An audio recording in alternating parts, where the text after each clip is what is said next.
They are plastered graves in which treason of the weak woman lies behind her cold eyes and crimsoned lips. In their corners, selfishness exists, and the animality of man, through his gold and silver, rules supreme. If those high and impregnable buildings scented the odor of hatred, deceit, and corruption, they would have cracked and fallen.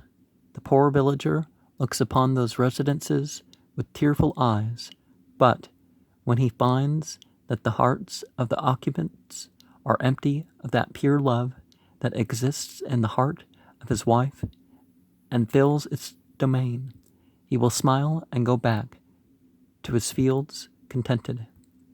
And she took hold of my hand and led me to the side of the window and said, "Come, I will show you the uneviled secrets of those people, whose path I refuse to follow.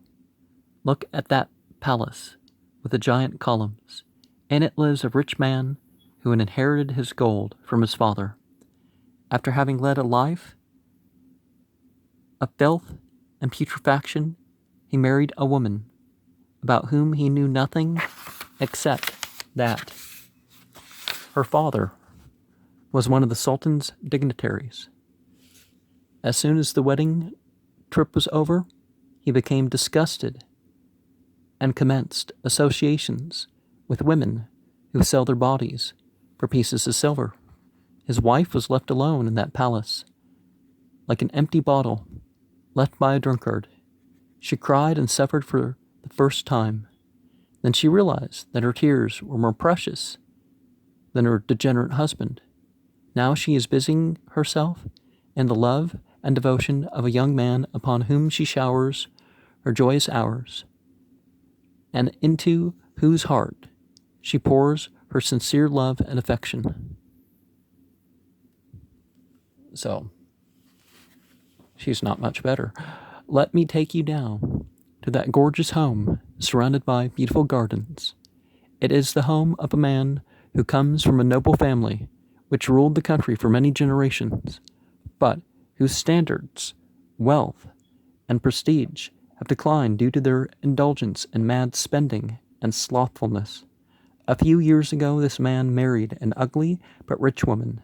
After he acquired her fortune, he ignored her completely and commenced devoting himself to an attractive young woman. His wife today is devoting her time to curling her hair, painting her lips, and perfuming her body. She wears the most expensive clothes and hopes that some young man will smile and come to visit her. But it is all in vain, for she cannot succeed except in receiving a smile from her ugly self in the mirror." And yes, they call that what, an incel? The person who wants the inappropriate relationship but doesn't get it.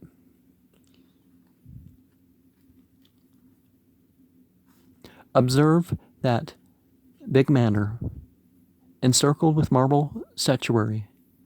It is the home of a beautiful woman who possesses strange character. When her first husband died, she inherited all of his money and estates. Then she selected a man with a weak mind and feeble body and became his wife to protect herself from the evil tongues and to use him as a shield for her abominations. She is now among her admirers like a bee that sucks the sweetest and most delicate flowers. That beautiful home next to it was built by the greatest architect in the province. Architect? Okay. The greatest architect in the province. It belongs to a greedy and substantial man who devotes all his time to amassing gold and grinding the faces of the poor.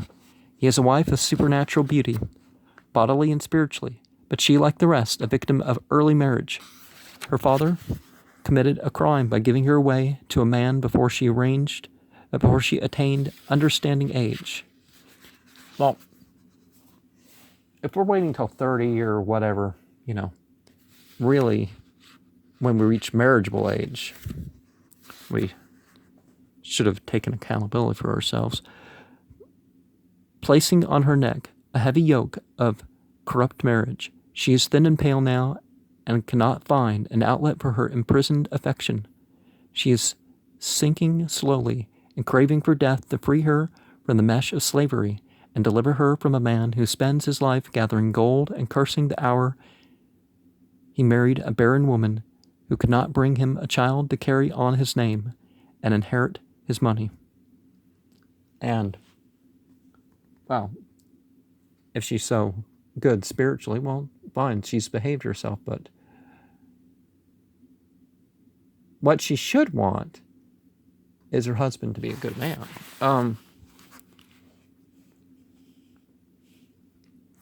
Realize there's more than money in life. Usually you can have both, right? If you're in that position. In that home, among those orchards, lives an ideal poet. He married an ignorant woman who ridicules his work because she cannot understand them, and laughs at his conduct because she cannot adjust herself to his sublime way of life. That poet found freedom from despair in his love for a married woman who appreciates his intelligence and inspires him by kindling in his heart the torch of affections and revealing to him the most beautiful and eternal sayings by means of her charm and beauty. Silence prevailed for a few moments, and Madame Hanie seated herself on a sofa by the window, as if her soul were tired of roaming those quarters. Then she slowly continued, These are the residences in which I refused to live. These are the graves in which I, too, was spiritually buried. Those people from whom I have freed myself are the ones who become attracted by the body and repelled by the spirit, and who know not of love and beauty. The only mediator between them and God is God's pity for their ignorance of the law of God. I cannot judge, for I was one of them, but I sympathize with all my heart. Well, she is judging that she's putting her feelings before morality. I do not hate them, but I hate their surrender to weakness and falsehood. I have said all these things to show you the reality of people from whom I have escaped against their will. I was trying to explain to you the life of persons who speak every evil against me because I have lost their friendship and finally gained my own. I emerged from their dark dungeon and directed my eyes towards the light where sincerity, truth, and justice prevail. They have exiled me now from their society. I am pleased, because humanity does not exile except the one whose noble spirit rebels against despotism and oppression. He who does not prefer exile to slavery is not free by any measure of freedom, truth, and duty. Yesterday, I was like a tray containing all kinds of palatable food, and Rashid Bey Naman never approached me unless he felt a need for that food. Yet, both of our souls remained far apart from us, like two humble, dignified servants. I've tried to reconcile myself to what people call misfortune, but my spirit refused to spend all its life kneeling with me before a horrible idol erected by the dark ages and called law. I kept my chains until I heard love calling me and saw my spirit preparing to embark. Then I broke them and walked out from Rashid Bey Naman's home like a bird freed from his iron cage, and leaving behind me all the gems, clothes, and servants. I came to live with my beloved, for I knew that what I was doing was honest. Heaven does not want me to weep and suffer. Well, that statement's true. That sentence. Many times at night, I prayed for dawn to come, and when dawn came, I prayed for the day to be over. God does not want me to lead a miserable life. Well, you can find something other than misery in doing what's right. For he placed in the depths of my heart a desire for happiness. His glory rests in the happiness of my heart. This is my story, and this my protest before heaven and earth. This is what I sing and repeat, while the people are closing their ears for fear of hearing me, and leading their spirits into rebellion that would crumble the foundation of their quavering society. And while this sort of thought is part of what turned certain countries so violent, it happened with the Scandinavians way back when. It's happening with America and Europe and a lot of places. Because when the family values are put aside for what people feel the impulse to do, more than that one thing follows. This is the rough pathway I've carved until I reached the mountain peak of my happiness. Now if death comes to take me away, I'll be more than willing to offer myself before the supreme throne of heaven without fear or shame. I'm ready for the day of judgment, and my heart is white as the snow. I've obeyed the will of God in everything. I have done and followed the call of my heart while listening to this angelic voice of heaven. It's very important to distinguish your own feelings and emotions and thoughts from, the will of God. Just like the law of the land. You break the law of the land, whether or not you feel or think differently. Why should spiritual law be only according to our wishes? This is my drama, which the people of Beirut call a curse upon the lips of life, an ailment in the body of society. But one day love will arouse their hearts like the sun rays that bring forth the flowers even from contaminated earth. One day the wayfarers will stop by my grave and greet the earth that enfolds my body and say, "Here lies Rose Hanie, who freed herself from the slavery of decayed human laws in order to comply with God's law of pure love. She turned her face toward the sun so she would not see the shadow of her body amongst the skulls and thorns." And those dots mean something was left out, right? The door was opened. Well, it does in some instances. And a man entered. His eyes were shining with magic rays, and upon his lips appeared a wholesome smile. Madame Hanie rose, took the young man's arm, and introduced him to me, and then gave him my name with flattering words. I knew that he was the one for whose sake she denied the whole world and violated all earthly laws and customs. As we sat down, silence controlled. Each one of us was engrossed in deep thought. 1 minute worthy of silence and respect had paused while I looked at the couple sitting side by side. I saw something I had never seen before and realized instantly the meaning of Madame Hanie's story.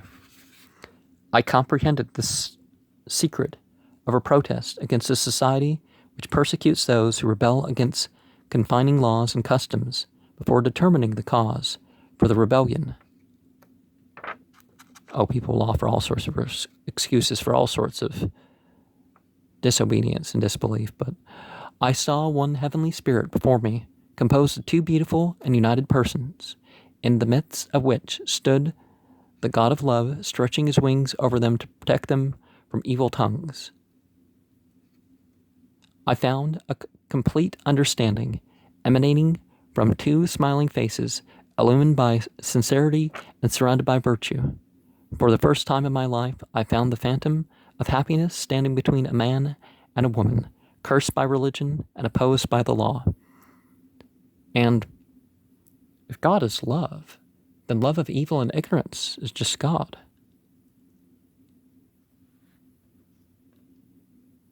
See, that's the logic these people have to contend with when they say well, as long as there's love. I rose and bade them goodbye and left that poor hovel in which affection had erected an altar to love and understanding. I walked past the buildings which Madame Hanie pointed out to me. As I reached the end of those quarters, I remembered Rashid Bey Naman and meditated his miserable plight and said to myself, he is oppressed. Will heaven ever listen to him if he complains about Madame Hanie? Had that woman done wrong when she left him and followed the freedom of her heart? Or did he commit a crime by subduing her body in marriage before subduing her heart in love? Well, people fall in love over time, which situations like Madame Hanie are going, tend to fall away just like the others. Which of the two is oppressed? And which is the oppressor? Who is the criminal and who is the innocent? Well, if you both agreed on a marriage, you've agreed on a marriage. Then I resumed talking to myself after a few moments of deep thinking. Many times, deception had tempted woman to leave her husband and follow wealth, because her love for riches and beautiful raiment blinds her and leads her into shame. Was Madame Hanie deceitful when she left her rich husband's palace for a poor man's hut? Many times, ignorance kills a woman's honor and revives her passion. She grows tired and leaves her husband, prompted by her desires, and follows a man to whom she lowers herself. Was Madame Hanie an ignorant woman, following her physical desires, when she declared publicly her independence and joined her beloved young man? She could have satisfied herself secretly while at her husband's home, for many men were willing to be the slaves of her beauty and martyrs of her love. Madame Hanie was a miserable woman. She sought only happiness, found it, and embraced it. This is the very truth which society disrespects. Well, happiness in terms of gratefulness are paying attention and enjoying what you have. Does it really respect that all that much greater? Then I whispered through the ether and inquired of myself, is it permissible for a woman to buy her happiness with her husband's misery? And my soul added, is it lawful for a man to enslave his wife's affection when he realizes he will never possess it? I continued walking, and Madame Hanie's voice was still sounding in my ears when I reached the extreme end of the city. The sun was disappearing, and silence ruled the fields and prairies, while the birds commenced singing their evening prayers. I stood there meditating, and then I sighed and said, before the throne of freedom, the trees rejoice with frolicsome breeze and enjoy the rays of the sun and beams of the moon. Through the ears of freedom, these birds whisper, and around freedom they flutter to the music of the brooks. Throughout the sky of freedom, these flowers breathe their fragrance, and before freedom's eyes they smile when dawn comes. Everything on earth lives according to the law of nature, and from that law emerges the glory and joy of liberty. But man is denied this fortune because he set for the God-given soul a limited and earthly law of his own. He made for himself strict rules. Man built a narrow and painful prison in which he secluded his affections and desires. He dug out a deep grave in which he buried his heart and its purpose. If an individual, through the dictates of his soul, declares his withdrawal from society and violates the law, his fellow men will say he is a rebel worthy of exile, or an infamous creature worthy only of execution. Will man remain a slave of self-confinement until the end of the world, or will he be freed by the passing of time and live in the spirit for the spirit? Will man insist on staring downward and backward at the earth, or will he turn his eyes toward the sun so he will not see the shadow of his body amongst the skulls and thorns.